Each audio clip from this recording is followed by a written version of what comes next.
Blue skies, clear water, and seafood define Cedar Key. Danny Beckham, who has been in the oyster business all his life, represents just that. I think it's something that you're born with. And when you're around the water, it's hard to leave it.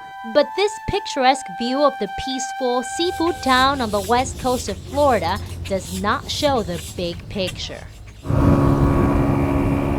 For 4 generations, the Beckhams have been harvesting oysters, but they've never encountered a drastic downturn such as this one. So we've got one live oyster out of all this.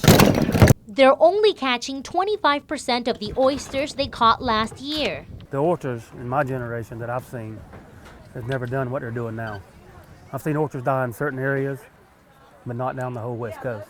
From here in Cedar Key all the way to Apalachicola, oysters are being affected. The reason behind it? Well, experts say the high levels of salt in the water and the high temperatures may have something to do with it. We've been in an extended drought period for probably 2 years preceding this summer. And then with Hurricane or Tropical Storm Debbie, we had an extreme amount of rainfall in the coastal areas.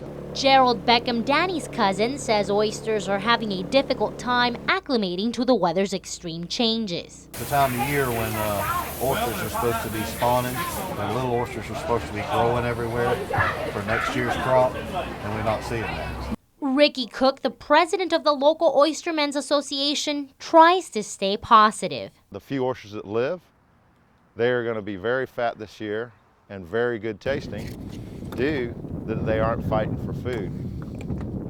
Relying on the oysters now is for the families is not possible. We keep hoping for help from the state. Whether they will or not, I don't know. But I know we need their help. Now, not all oysters are dead. The Beckhams hope the state will let them move the live oysters from conditionally restricted areas to zones where they can harvest them.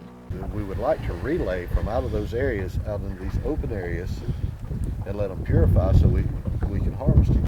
It's been more than a month since Governor Rick Scott asked Congress for federal aid. It's disappointing. I'm asking the federal government. We called them, we've sent them letters, we've asked them for their assistance. They haven't done their job. I don't understand it. But I think that's a legitimate issue. We don't know what's going to happen because of all the politics. The Beckhams remain hopeful for the day Congress, or Mother Nature, will finally move. I don't know. I won't never let it go. And this is my inheritance. This is what my father and my grandfather left us.